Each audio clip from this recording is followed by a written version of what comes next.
दाता। और कहते हैं माताओं बहनों भाइयों, वीर बरबरी के घोड़े पे सवार है और रणभूमि की ओर जा रहे हैं। इतनी तेज गति से घोड़ा चल रहा है कि चलते चलते चलते चलते चलते चलते चलते चलते कुरुक्षेत्र में वीर बर्बरी आए हैं। एक स्थान पर घोड़े को रोका, खुद घोड़े से नीचे। इधर चारों ओर से बड़े बड़े राजा महाराजा योद्धा चारों ओर से आ रहे हैं। धर्म और पाप के बीच की लड़ाई है, धर्म और अधर्म के बीच का युद्ध है। युद्ध में अगर कोई व्यक्ति धर्म का साथ देना चाहता है वो पांडवों की ओर, और कोई पाप का साथ देना चाहे वो कौरवों की ओर। जो जिसकी कर्म उसी सेना में वो जा रहे हैं। माताओं बहनों भाइयों, वीर बर्बरी खड़े हैं। एक राजा थे, राजा ने देखा ये बालक कौन है, पास में आए। आकर पूछा तुम कौन हो, कहां से आए हो। वीर बर्बरी ने अपना परिचय दिया। तब राजा ने पूछा कि आप किस ओर से युद्ध लड़ोगे। मात्र 14 वर्ष की उम्र है, केवल 3 बाण हैं तरकस में। राजा ने पूछा आप युद्ध किसकी ओर से लड़ोगे। तो वीर बर्बरी ने कहा देखो, पहली बात तो मैं युद्ध लड़ने नहीं आया, मेरी इच्छा थी मैं युद्ध देख कर आऊं। पहले तो मैं युद्ध देखूंगा और युद्ध देखने के बाद मैं निर्णय करूंगा कि जो हारने वाला होगा मैं उसकी ओर से युद्ध लड़ूंगा, जो हारेगा मैं उसकी ओर से युद्ध लड़ूंगा। जब ये बात सुनी, राजा ने चारों ओर महाराज जितने भी वहां आए हुए थे सबको ये खबर पहुंचा दी कि रणभूमि में एक वीर आया है और उसने दृढ़ संकल्प लिया है कि हारने वाले का साथ देगा, जो हारेगा उसका साथ देगा, ऐसा वीर आया है। ये बात कौरवों को पता लगी तो कौरव मन में राजी हो रहे हैं कि शायद ये वीर हमारी ओर से लड़ेगा। इधर पांडवों को पता लगे तो पांडव सोच रहे हैं ये कौन है, कहां से आया है। कन्हैया के पास ये बात पहुंची तो गोविंद ने नेत्र बंद करके ध्यान दिया तो सारे लीला समझ में आ गई। कन्हैया ने सारी लीला समझ ली। अब कन्हैया के मन में चिंता हुई। बर्बरी हारने वाले का साथ देगा। हारने वाले कौन है? कौरव। अगर कौरव हार गए, बर्बरी उनका साथ देगा तो पांडव हारेंगे, युद्ध पूरा नहीं होगा, पाप की अधर्म की जीत होगी, धर्म हारेगा, क्या करे। और अगर पांडवों को हराए, अगर हारने वाले का साथ देने का दृढ़ संकल्प बर्बरी का है तो पांडवों को हराए तो कैसे। अगर पांडवों को हराना होगा तो 5 में से 1-2 का वध करना पड़ेगा। और श्याम प्रेमी वो चलते चलते बर्बरी के सामने आए। ब्राह्मण सामने खड़े हैं। भगवान को देखकर ब्राह्मण रूप में वीर बर्बरी ने भगवान को प्रणाम किया। भगवान ने आशीर्वाद दिया और भगवान ने पूछा, हे वीर, दिखने में तुम बालक हो, कहां से तुम आए हो, क्या तुम्हारा नाम? बर्बरी ने अपना नाम बताया, पिता पुत्र, जबकि भगवान सब जानते हैं परंतु भगवान लीला कहा तुम बालक हो। अरे भाई, यहाँ पे कोई खेल नहीं हो रहा, यहाँ पे बहुत बड़ा युद्ध है। ये कोई खेलने का मैदान नहीं है जो तुम यहाँ पे आ गए। हे बालक, तुझे देखकर मुझे दया आ रही है, मेरे मन में दया आ रही है। तू यहाँ क्यों आए हो? तुम यहाँ पे क्यों आए हो? मात्र 3 बाण तुम्हारे पास मुझे दिखाई दे रहे हैं। बर्बरी कहने लगी, हे देवता, ब्राह्मण देवता, महाराज जी आप हमारे समक्ष खड़े हैं, मैं आपसे क्या कहूँ, मैं युद्ध देखने के लिए आया हूँ। भगवान बोले अरे युद्ध देखना, युद्ध करना बच्चों का काम नहीं है, का दिखने में भले ही बच्चा। आप इन 3 बाणों को छोटा समझ रहे हैं, इन 3 बाणों में इतनी शक्ति है कि ये युद्ध का पासा पलटा सकते हैं। अरे 3 बाण तो दूर की बात है, मेरा एक ही बाण समस्त युद्ध को समाप्त कर सकता है। भगवान बोले अच्छा, इतने छोटे से मुख पे इतनी बड़ी बात है, एक बाण पूरे इतने बड़े युद्ध को समाप्त कर सकता है, मैं नहीं मानता, ऐसा नहीं हो सकता। बर्बरीक बोले मैं वीर हूं। कहा तुम वीर हो तो मुझे भी अपनी वीरता दिखाओ, मैं भी देखना चाहता हूं। तुम मेरे समक्ष खड़े हो, ये बात कह रहे हो कि मैं एक बाण से समस्त युद्ध को जीत सकता हूं। बर्बरीक बोले प्रभु आप मुझे बताइए मुझे करना क्या होगा। कहा हे वीर मैं तुम्हारी वीरता देखना चाहता हूँ। मेरे समक्ष जो पीपल का वृक्ष खड़ा है, अगर तुम अपने बाण से इस पीपल के वृक्ष के पत्तों में छेद कर दो तो मैं मान लूंगा तुम्हें। बर्बरीक बोले बस इतनी सी बात है।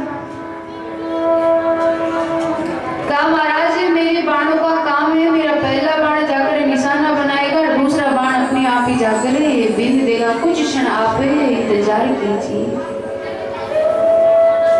कहते हैं गोविंद ने एक पत्ता अपने पैर के नीचे छिपा लिया। बर्बरीक की परीक्षा ले रहे हैं, आज भगवान ने एक पत्ते को अपने पैर के नीचे छिपाया। बर्बरीक ने कहते हैं धनुष पर बाण रखा, प्रणाम किया देवियों को, भगवान शंकर को, और बाण को छोड़ा तो कहती है एक बाण चला और गड़गड़ गड़गड़ गड़गड़ करता हुआ जितने भी पत्ते थे उन पत्तों में छेद कर। इतनी तेज गति से वीर बर्बरीक का बाण चलता है कि पहला बाण निशाना करता है और दूसरा बाण जाकर माताओं बहनों भाइयों सारे पत्ते थे पीपल में समस्त पत्तों के छेद कर देता है। अपनी गति से चल रहा है, चलते चलते चलते चलते जितने भी आगे पीछे ऊपर नीचे जितने पत्ते थे सबको बीन दिए और भगवान के पैर के पास से आ गया। सारे पत्तों को बीन कर भगवान के पैर के पास आया बाण और आगे पीछे हो लगा। भगवान डर गए ये क्या हो रहा है। बर्बरीक ने कहा महाराज मुझे लगता है गलती से कोई पत्ता आपके पैर के नीचे दब गया। आप एक काम कीजिए अपने पैर को हटा लीजिए, नहीं तो विवश होकर मेरे बाण को आपके पैर को बीतना पड़ेगा। गोविंद ने जैसे ही पैर को हटाया माताओं बहनों भाइयों बर्बरीक के बाण ने उस पैर पे पत्ते पे छेद किया और बर्बरीक के तरकश में आ गया। अब तो कन्हैया को विश्वास हो गया, अब क्या करें। इतना शक्तिशाली वीर और बर्बरीक को शक्ति का अंदाजा है क्योंकि स्वयं भगवान ने तो भेजा था देवियों की आराधना करने। भगवान ने कहा कि ये वीर मैंने तेरी वीरता तो देख ली। जब भगवान ने बर्बरीक से पूछा ना तुम कौन हो, तो कहा मैं वीर हूँ और मैं दानवीर भी। तो कहा वीरता तो तुमने दिखा दी, अब मैं देखना चाहता हूँ तुम दानवीर भी। कहा प्रभु आप मेरे सामने खड़े हैं महाराज, आप मुझसे क्या मांगना चाहते हैं। गोविंद बोले आज मैं तेरे समक्ष याचक बनकर खड़ा हूँ, मैं तेरे से कुछ मांगना चाहता हूँ। हे वीर, वीरता मैंने देखी, दानवीरता देखना चाहता हूँ, क्या आज मेरे कहने पे तुम मुझे कुछ दोगे। वीर बर्बरीक ने कहा महाराज मैंने रणभूमि में आने से पहले अपनी माँ को वचन दिया है कि अगर मुझे मांगने पे प्राण भी देने पड़े तो मैं पीछे नहीं हटूंगा। आप कृपा करके पूछिए, मांगिए, आपको क्या चाहिए। बड़ी दुख की घड़ी है, गोविंद के मन में भी दुख है, मांगना नहीं चाहते परंतु करना पड़ता।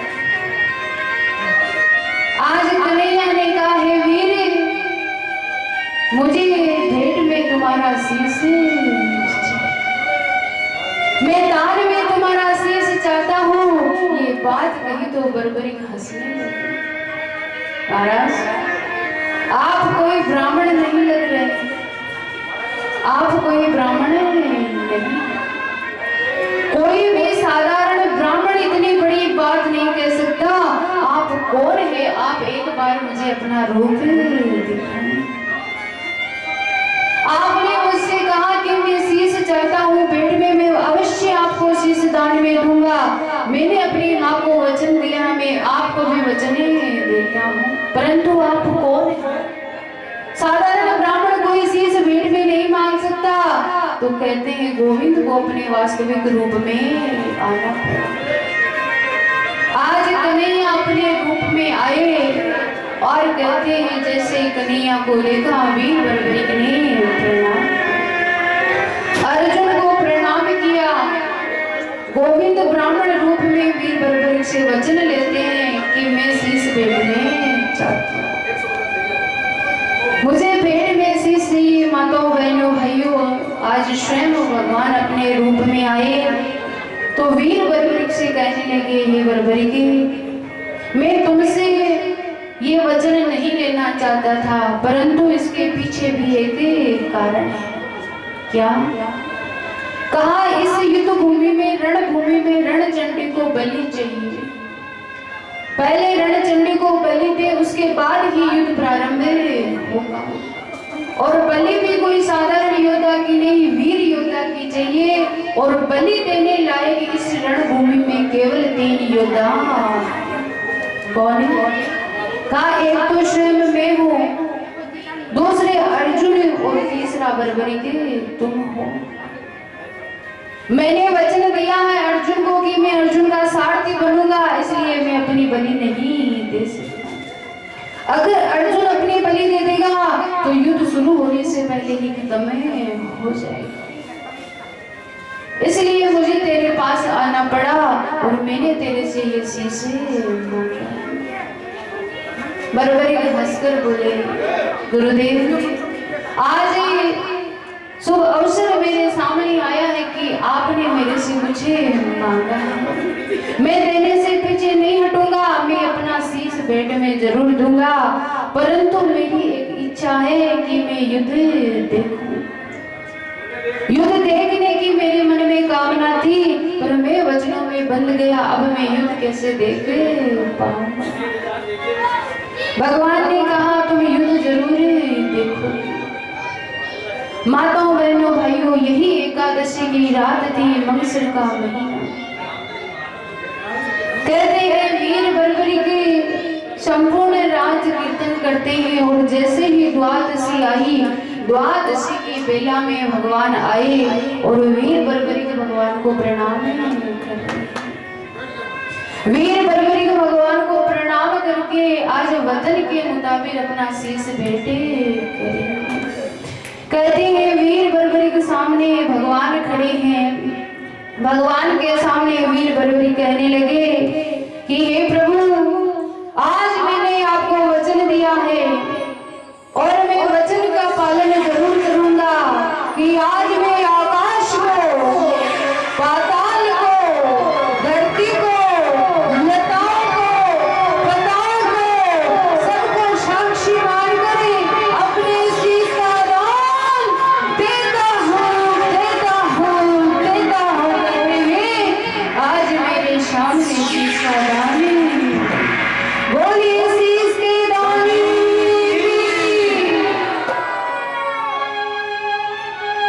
आज आकाश पाताल लताओं पताओं को साक्षी मानकर उसी कुरुक्षेत्र की रणभूमि में वीर बर्बरिक ने अपने शीश के पांडवों को पता चला। पांडव रोने लगे, हाय कन्हैया, ये तूने क्या किया? अरे हमारा पोता था बर्बरिक और तूने इनके शीश का दान किया, ये तूने क्या किया कन्हैया? सारे पांडव कन्हैया को दोष दे रहे, गोविंद आपने अच्छा नहीं किया, आपने वीर बर्बरिक का शीश दान नहीं किया, आपने ऐसा क्यों किया? हे कन्हैया, आपने ऐसा क्यों किया? कहते हैं सब कन्हैया को कह रहे हैं, कन्हैया कुछ भी नहीं बोलते। उसी समय आकाश में 14 देवी प्रकट हुई। सिद्ध अंबिकाएं प्रकट हुई और आकर कहने लगी, हे पांडवों, आप कन्हैया को दोषी ठहरा रहे हो, आप कन्हैया से कह रहे हो कि आपने शीश क्यों मांगा? भगवान बिना कारण कुछ देते नहीं, बिना कारण कुछ लेते। आज भगवान ने शीश मांगा है तो उसके पीछे भी कोई कारण है। आज सिद्ध अंबिका, तारा, कपाली, शरणा, त्रिलोकी, चंडिका, प्राणेश्वरी समस्त देवियां कहने लगी कि पांडवों सुनो, शीश देने के पीछे एक कारण है कि एक बार की बात है जब राक्षसों का अत्याचार बढ़ा, कंस, शिशुपाल, महाराज मूर्य, बड़े बड़े जब राक्षस हुए, इतने पाप करने लगे कि सारे देवता घबराकर भगवान के पास गए। भगवान से जाकर कहा कि प्रभु अब आपको अवतार लेना पड़ेगा। ब्रह्मा जी भी बैठे थे। उस समय क्या हुआ, एक सूर्यवार्चा नाम का यक्ष था, समझिए, सूर्यवार्चा नाम का यक्ष था, वो वहां पर खड़ा था। सारे देवताओं ने भगवान से कहा आप अवतार लो। उस समय सूर्यवार्चा ने बोला कि प्रभु आपको अवतार लेने की क्या आवश्यकता है? अरे मैं आपका सेवक हूँ, आप अगर मुझे आज्ञा दो तो मैं अभी जाऊंगा सारे राक्षसों को मार कर। आज देवताओं की बात सूर्यवार्चा ने काटी तो ब्रह्मा जी को क्रोध आया। ब्रह्मा जी ने सूर्यवार्चा को श्राप दिया कि तूने देवताओं की बात काटी है, मैं तुझे श्राप देता हूँ कि तेरा जब आने वाला जन्म होगा तो तेरी मृत्यु भगवान के हाथों ही।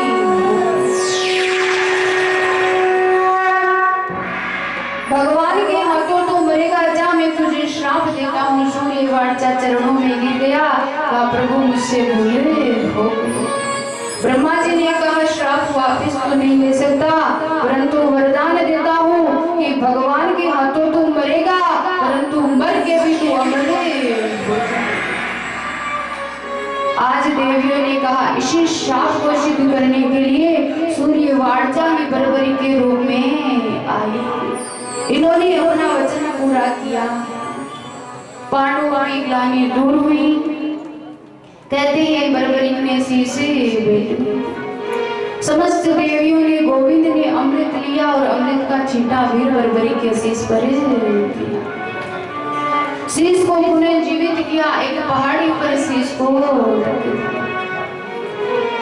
शरीर का अंतिम संस्कार वही हुआ है, ऐसा सुनने में आया। आज वीर बर्बरी का शीश पुनः जीवित है। कहते हैं पहाड़ी पर शीश रखा है। इधर एक और कौरवों की सेना, एक और पांडवों की सेना आपस में माताओं बहनों भाइयों और कहते हैं कि महाभारत का युद्ध एक नहीं पूरे 18 दिन तक चला। आपस में सेना लड़ रही है और लड़ते लड़ते लड़ते लड़ते सारे कौरव सेना, समस्त कौरव सेना मारी गई। 5 पांडव बचे हैं, गोविंद बचे हैं, माताओं बहनों भाइयों। इधर क्या हुआ, जब पांडव युद्ध जीते तो पांडवों के मन में अभिमान हो गया। भीम कहने लगा कि ये युद्ध मैंने अपनी गदा से जीता है, तो अर्जुन कहने लगे मैंने अपने धनुष से जीता है। सबको अभिमान हुआ। तो कन्हैया ने कहा अरे पांडवों, आप अपने आप ही निर्णय कर रहे हो। एक कह रहा मेरी वजह से जीते, दूसरे कह रहे हो मेरी वजह से जीते। अरे आप तो युद्ध कर रहे थे, युद्ध करने वाले को क्या पता किसकी वजह से युद्ध जीते हैं। युद्ध का निर्णय कौन कर सकता है, जो युद्ध देख रहा है।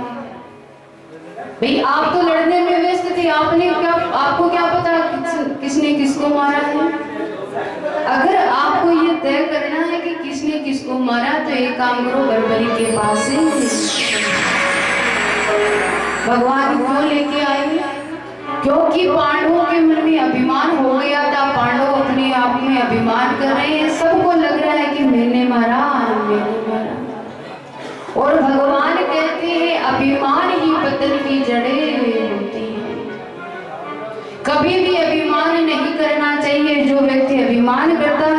तो महाराज समझो उसका विनाश निकटे। कन्हैया मन में विचार कर रहे, इतना सा अभिमान पांडवों के मन में हुआ है, कहीं अभिमान ज्यादा ना बढ़ जाए, ज्यादा बढ़े उससे पहले इसको खत्म कर देना। क्या करें, आज बर्बरी के पास आए, बर्बरी के शीश ने सबको प्रणाम किया और कन्हैया ने कहा, हे बर्बरी कि हम तुमसे कुछ पूछना चाहते हैं।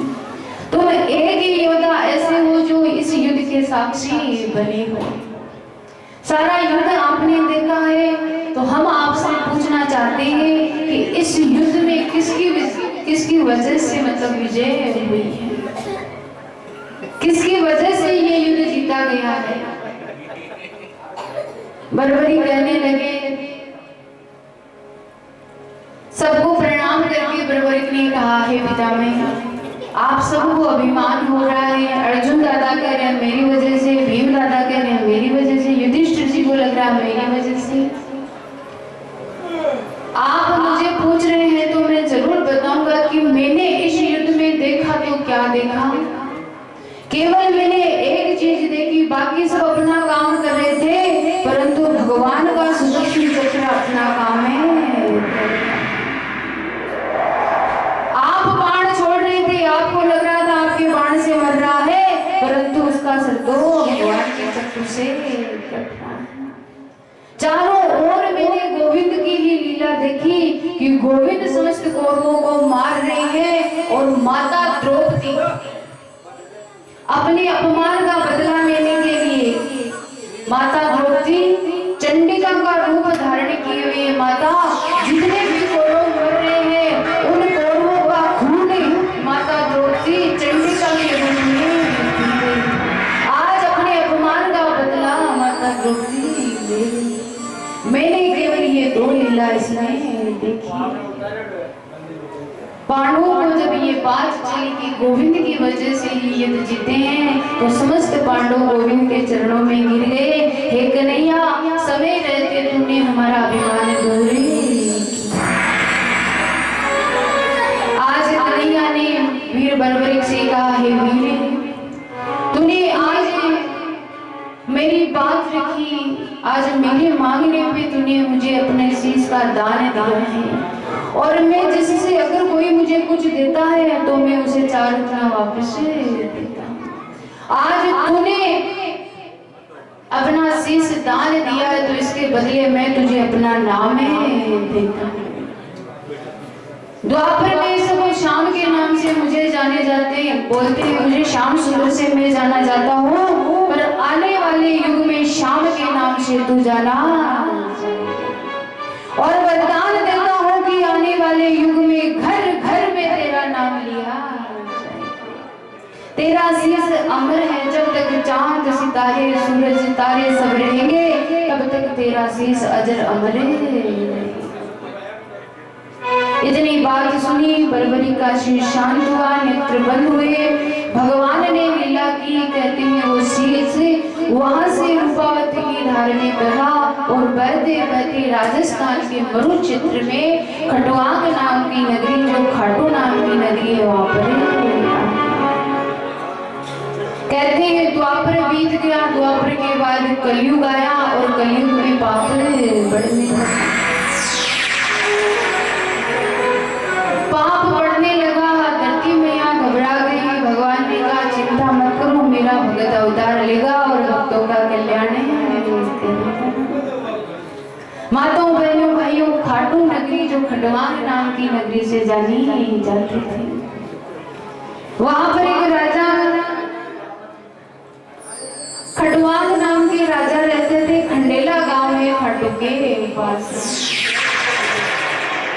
ये खटवांग राजा भगवान शंकर के बहुत बड़े भगत हैं। हर सोमवार शिव जी के मंदिर जाते हैं, शिव जी की पूजा करते हैं, भगवान शंकर का गुणगान करते हैं। एक समय की बात है, स्वयं बाबा का शीश खटवांग राजा के सपने में जाता है और राजा से कहता है कि मेरा अवतार इधर क्या होता है। एक बड़ी सुंदर बाबा लीला करते हैं। कि खंडेला गांव के कुछ ग्वाले, खंडेला गांव के कुछ ग्वाले गाय चराने के लिए खंडवान नगरी जाते हैं। ध्यान देना तो गाय चराने के लिए जाते हैं, सारी गाय चरकर वापस आती है और सब दूध देती है, परंतु एक गाय दूध नहीं देती। अब जो गाय दूध नहीं देती उस गाय का दूध ही राजा पीते हैं, दूसरी गाय का दूध नहीं पीते।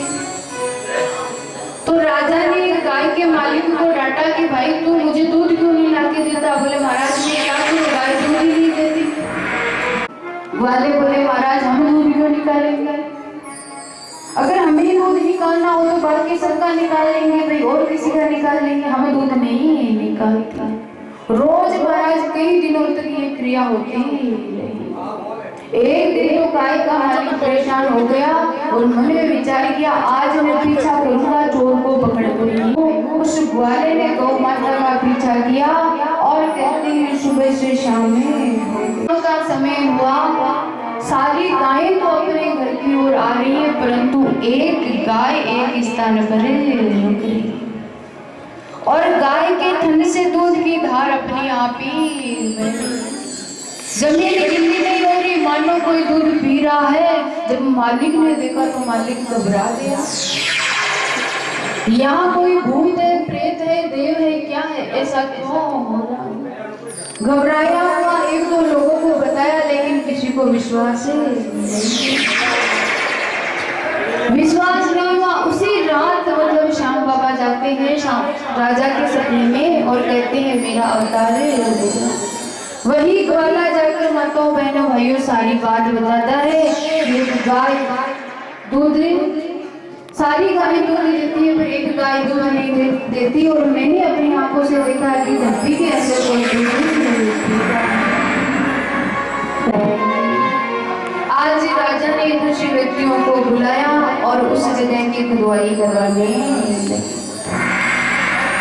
जगह को खोदने लगे और जैसे जैसे जमीन को खोद रहे हैं तो अंदर से आवाज आई है थोड़ा धीरे थोड़ा धीरे। सब लोग सोच रहे हैं क्या है, कौन है अंदर है। और माताओं बहनों भाइयों आज जैसे ही जमीन को खोदने लगे और खोदते आज जमीन को खोदा और देखते ही देखते खटवांग नगरी जो खाटू नाम से प्रसिद्ध है वहां पर बाबा श्याम का सीधे प्रकट हो गया।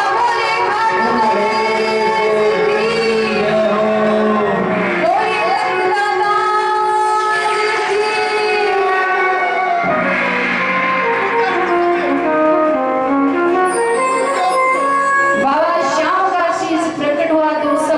नाचने लगे, गाने लगे, कैसे वो प्रगट्या खाटू की नगरी में बाबा श्याम,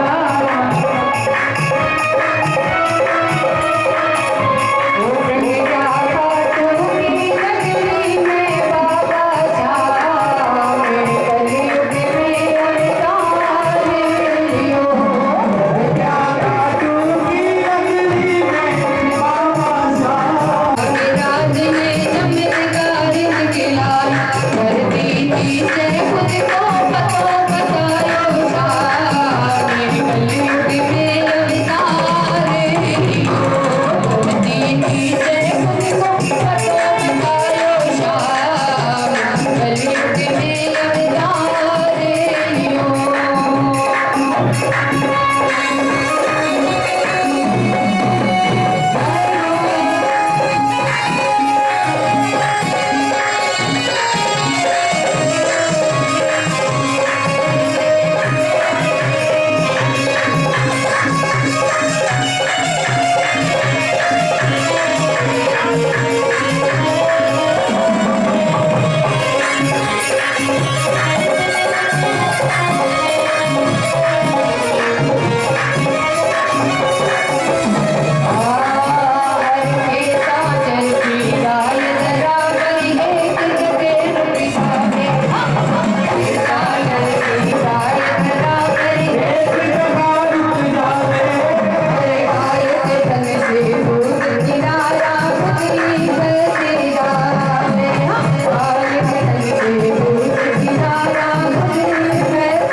नजर हो उसको फिर कैसा डर हो।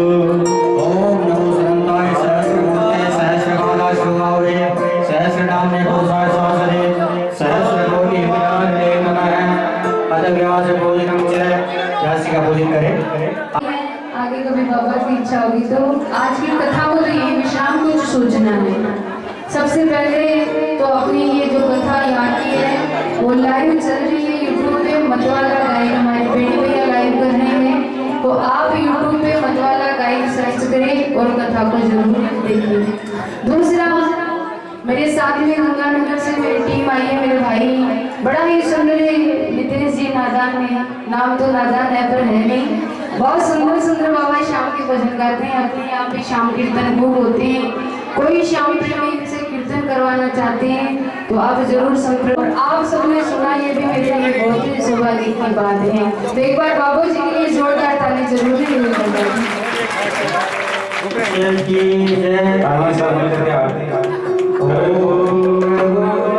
और बड़ा सुंदर साउंड का साथ दे रहे हमारे साउंड वाले भैया के लिए ताली जरूर बजाते। झांकी का साथ दे रहे अपने जसवंतगढ़ से भाई नारायण, बड़ी सुंदर सुंदर झांकियां आपने की, इनके लिए भी आप ताली जरूर बजाएं। और आपका धन्यवाद तो क्या दूं, आप सबका प्रेम है मेरे लिए इतना। गांव की बच्ची बच्ची आप मुझे इतना प्रेम दे रहे हो,